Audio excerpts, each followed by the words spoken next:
Welcome to part 2 of Color 101 in DaVinci Resolve. In this part, I'm gonna walk you through the primaries, also known as the color wheels. So let's get right into it. So you can find the color wheels by clicking here, and you'll be faced with a bunch of tools that you can use to change the looks of your image. So keep in mind that in general, the color wheels should be used primarily for color correction before you start your grading, because they affect your image in a more general way. So you can see we have some wheels here: the lift, the gamma, gain, and offset. So the lift will affect the shadows or the darker parts of your image. The gamma will affect the midtones, and the gain will affect the highlights or the brighter areas of your image. And the offset affects all of your image and all of the ranges combined. So each wheel changes the hue and saturation of each range. So let's bring in the scopes. So if you move these around, you can see the colors changing. I know it seems like it's affecting the whole image, and it sort of is, but it's primarily affecting the darker parts of the image. Now let's reset it, and to reset you can click on this little arrow right here. As you can see, there's one for each color wheel, or you can simply double click inside the color and the little point will go back to the center. Now let's mess around with the gamma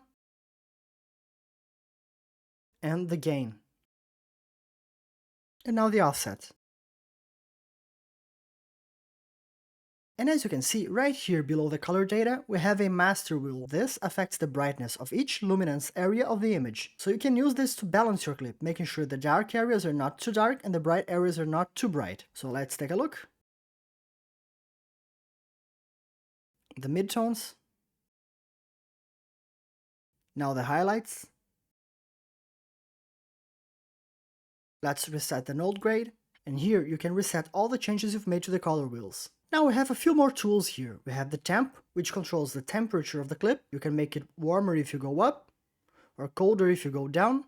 You can also reset it by double clicking on it. Here we have the tint, which changes the color of the image. Here we have the contrast, which is the difference between the darkest and the brightest parts of your image. So if you take a look at the scopes, if I go up, the highlights go higher and the lowlights go lower. And if I go down, the opposite happens. It loses contrast. Here we have the pivot, and it changes, well, the pivot or center point of the contrast.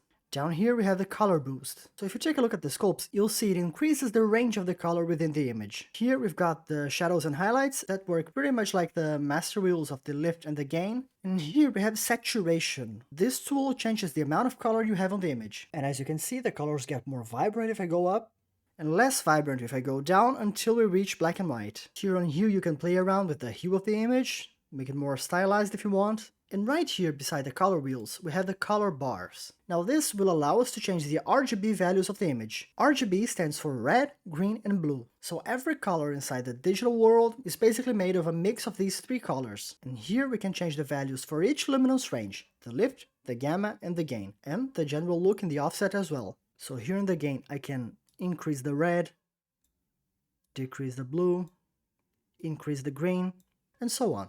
Here beside the color bars we have the log wheels. Now they work pretty much the same as the color wheels, but a lot more precise. So the lift affects a lot more the dark areas and the gain affects a lot more the bright areas in comparison to the color wheels. And that's pretty much it for the primaries. Make sure to subscribe to the channel and I'll see you on part 3.